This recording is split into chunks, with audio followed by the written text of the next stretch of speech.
Hello and welcome to the first episode of the Oscar Sports Media podcast. We might be getting a new name soon.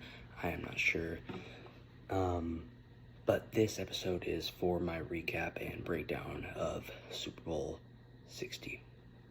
The first thing that I want to talk about is hats off to the Seattle Seahawks defense. It was incredible. They had pressure the entire game. Drake May never had a clean pocket. Some of that was because of the offensive line. But the Seahawks also, he couldn't get the ball out because there was no open receivers, which caused him to take sacks, put the ball in harm's way, throw it away. Just all-around incredible performance by that defense. The next thing that I wanted to talk about is Drake May was awful. He was horrible. It's the worst game I've seen him play. I mean, not the worst, the most disappointing game I've seen him play in his entire career, and I've watched most every play. But he flat out missed about 12 plays. Just going back and rewatching the game, there was one in specifically where I think it was in the third quarter, and he was pressured. It was when it was 12-0, and they needed a spark. It was 3rd and 7. He was pressured. He had an offensive lineman in his face, and but he had an arm angle, and he had Diggs wide open, not a person within 25 feet of him on a crossing route. He hits him, that's 40 yards at least, and it puts the Pats in field goal range and gives them something, just like a spark, and that could have been the play that turned the game, because they were very, very well in range. They were only down 2 scores at that point. So that was one specific, but he had about 10 of those in the entire game. And I have not witnessed him be that disappointing since the week 1 loss to the Raiders, where he was missing throws like this, missing plays like this. But yeah, it was rough to watch, but maybe we can figure out a way and be back better with him next year, and hopefully get back to the same spot, and hopefully have a different outcome. The next thing I wanted to talk about is the Will Campbell situation. This was one of the worst offensive tackle performances I've seen in recent memory, not just in a big game, a Super Bowl, but in any game. Watching Vidarian Lowe last year, he was bad. He was not as bad as Will Campbell has been. I'll give him credit. He's been playing the best defenses in the NFL and a couple of historic defenses with the Seahawks and the Texans one. But still, he has been atrocious. It's been hard to watch. He's been getting Drake May sacked and just putting the Patriots in a bad spot offensively, keeping them behind the chains, giving them 3rd and longs, giving them 3 and outs. And it's going to be a real conversation going into next year whether they should draft someone, bring someone in free agency, and have Will Campbell sit. I don't think that should happen yet. I think they should bring someone in, but he will back up Will Campbell to start the season. Will Campbell was a top 4 pick in the NFL draft.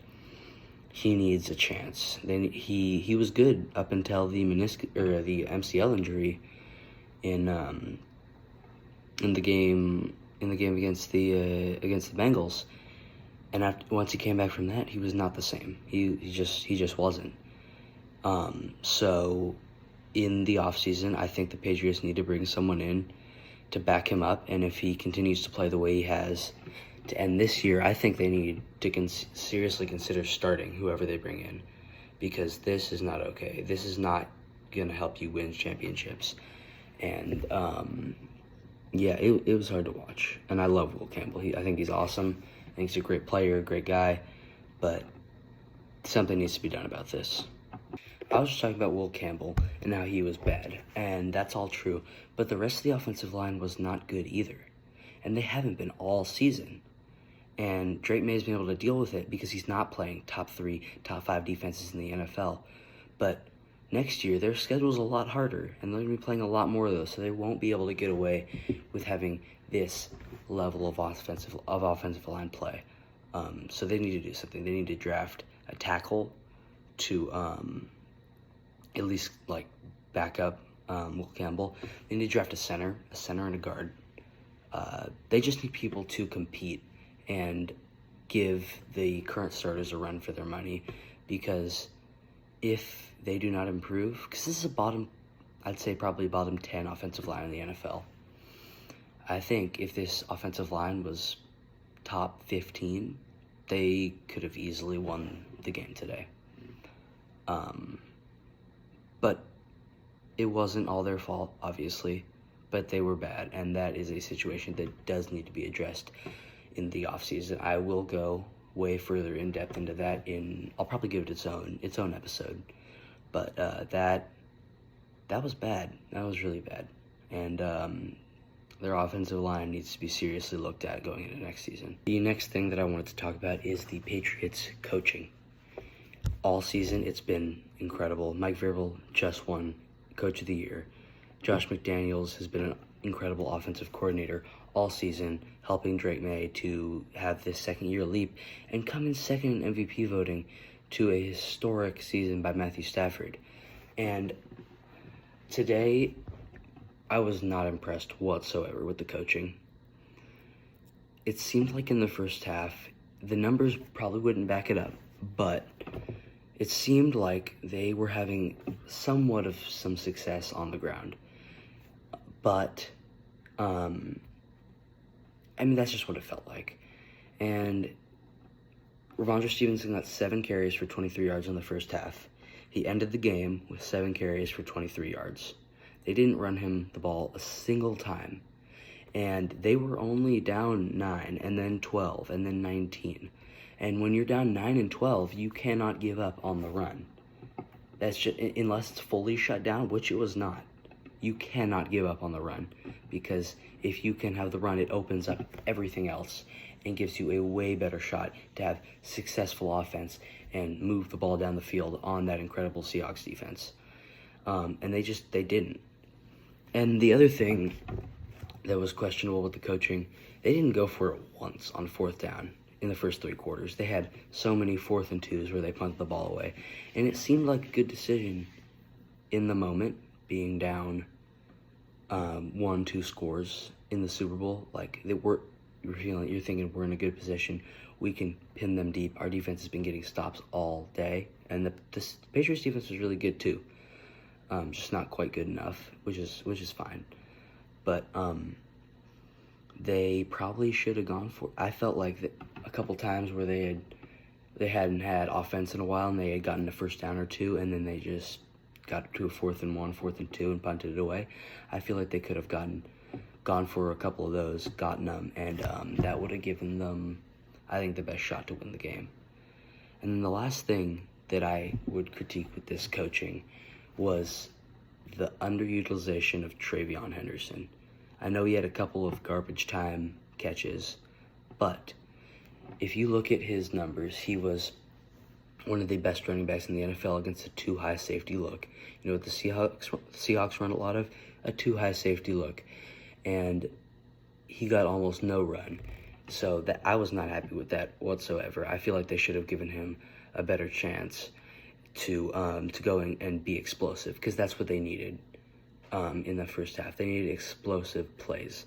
They needed it bad because their offense was not doing much, and they needed a spark. They needed something to get them going, and I feel like they could have utilized TreVeyon Henderson in a better way, whether it was running him, screen passes, getting him the ball in space, using him in the passing game. I think he was far underutilized for how explosive and talented of a player he is. And, I was not impressed by the Patriots coaching today. Another thing was the Patriots defense was awesome. Almost the whole game.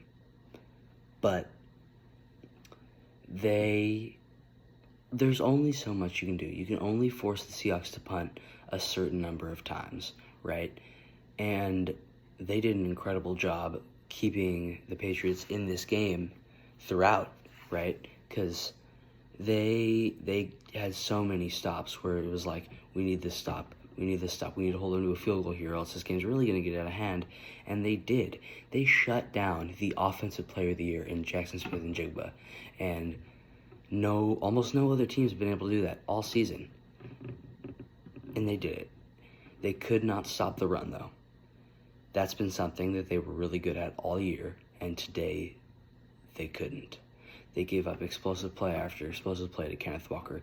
They kept hitting him in the middle, not tackling, and letting him bounce outside. I mean, their defense was really good. They also had some things where I feel like if they completed these things, they could have easily won this game. Not easily, but they could have given them a real shot at winning.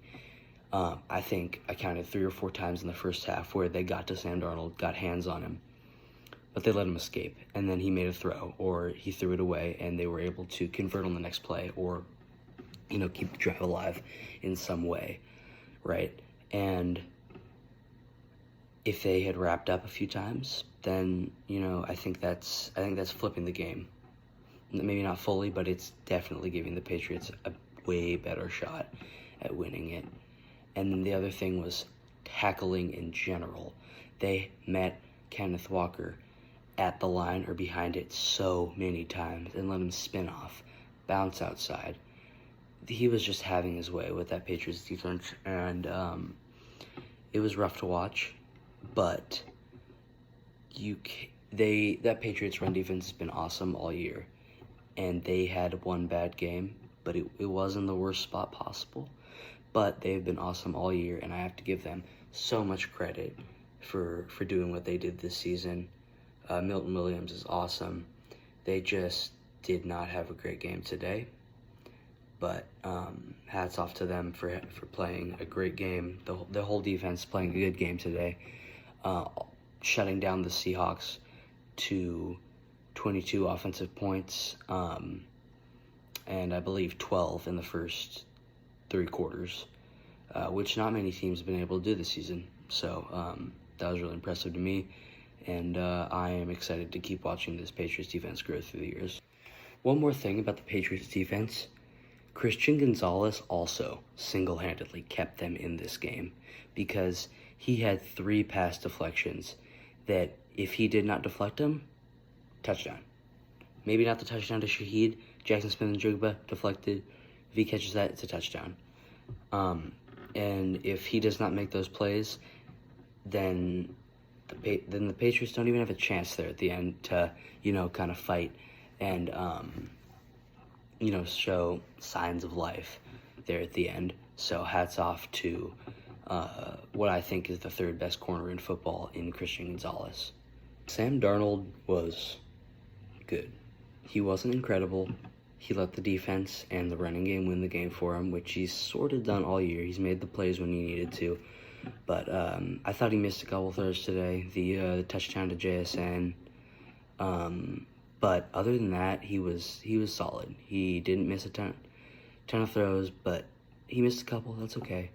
He got the job done. He played good enough. And that's what you needed in this type of game. Drake May did not play good enough, but Sam Darnold did for his team.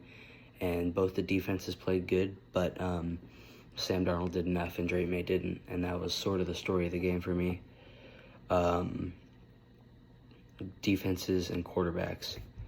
And both the defenses showed up. Only one of the quarterbacks showed up. So, hats off to Sam Darnold. He was one of the best stories in the NFL, I think.